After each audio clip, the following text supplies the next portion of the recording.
हम गुंजन चौधरी मैथिली गुंजन चैनल पर एकटा कोबर गीत प्रस्तुत करऽ जाइ छी। गीत के अहाँ सब अंत तक जरूर सुनब। घर पछुआरबा में बाबा के पोखरिया,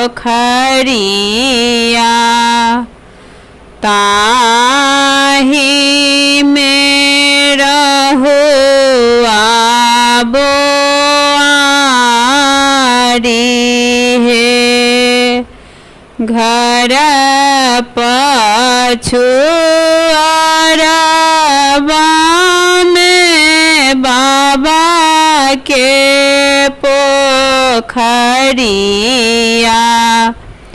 ताही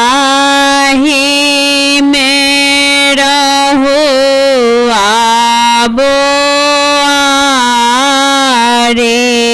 है। ताही पोखर नहाए गेला दुल्हा से फलना दुल्हा, मारी ले रहुआ बोआरी है। मारलौं त मारलौं प्रभु बर बेस कएलहुँ, हमारा से नहीं होत बनल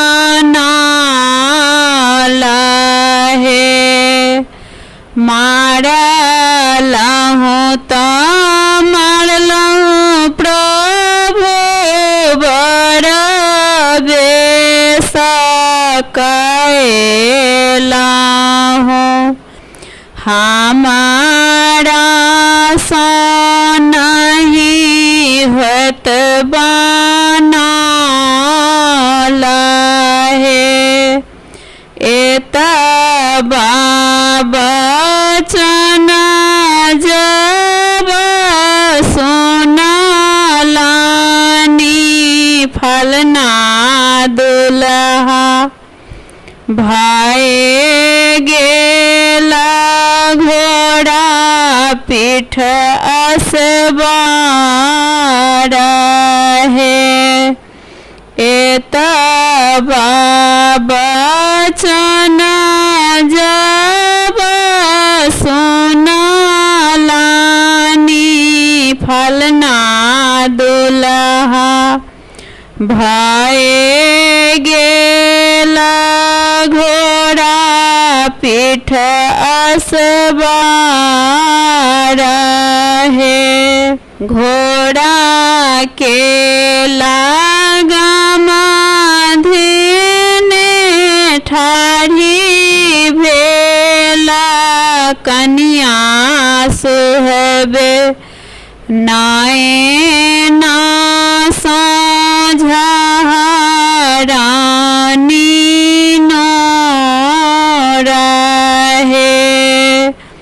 घोड़ा के लगामा धीने ठाढ़ी भेली कन्या सुहबे, नयन साझारानी नोरा है।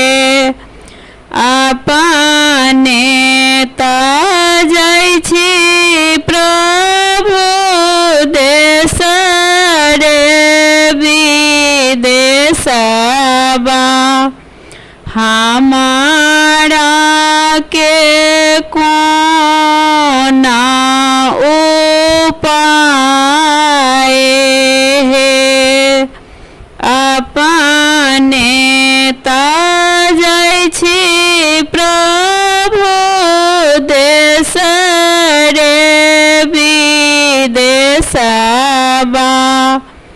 हमारा के कोना उपाय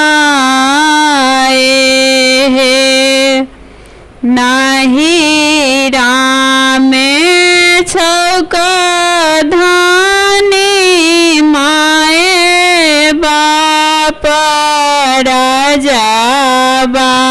ससुरा में छोटा का दिया रहे, नहीं राम छो धनी माए बाप रजबा, ससुरा में छोटा का दिया रहे, माए बापक राजा प्रभु का करोने